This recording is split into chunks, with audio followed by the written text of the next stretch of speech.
Bonjour, Katie Leroux du cabinet Naïm. Je vais vous parler aujourd'hui de la spécificité de la liquidation judiciaire en nom propre. Donc, il arrive que certains chefs d'entreprise n'exploitent pas sous forme de société, et qu'ils exercent une activité, qu'elle soit commerciale ou libérale, en nom propre. Eh bien, qu'est-ce qu'il arrive en cas de liquidation judiciaire? Alors, ça peut être un avantage ou un inconvénient selon que l'on a ou pas ou un patrimoine personnel. Puisque, en effet, tout le passif, que ce soit le passif professionnel ou personnel, comme des crédits à la consommation par exemple, sont englobés dans le cadre de la procédure de liquidation judiciaire.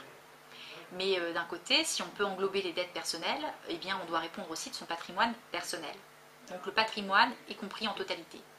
Alors ça peut poser quand même certaines difficultés si le chef d'entreprise est propriétaire par exemple d'une résidence principale d'habitation avec son conjoint et s'il ne bénéficie pas d'un contrat de mariage.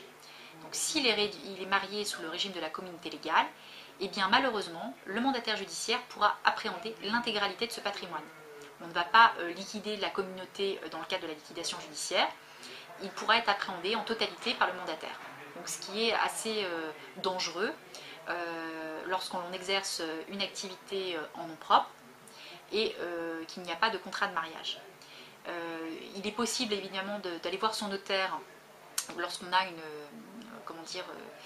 lorsqu'on a une entreprise individuelle et qu'on est exploitant individuel, pour non seulement se prémunir grâce à un contrat de mariage de séparation de biens, qui est à mon sens la meilleure protection, et il pourrait également être à cette occasion être souscrit une déclaration d'insaisissabilité chez le notaire sur la résidence principale, qui est une déclaration issue de la loi Dutreil de 2003 et qui permet aux chefs d'entreprise, bien qu'il y ait une liquidation judiciaire, de protéger en tout cas leur résidence principale, ce qui peut être utile dans certains cas. Néanmoins, le chef d'entreprise qui n'aura aucun patrimoine, finalement répondra du peu des biens qui lui appartient et pourra repartir de zéro avec une liquidation judiciaire finalement en nom propre.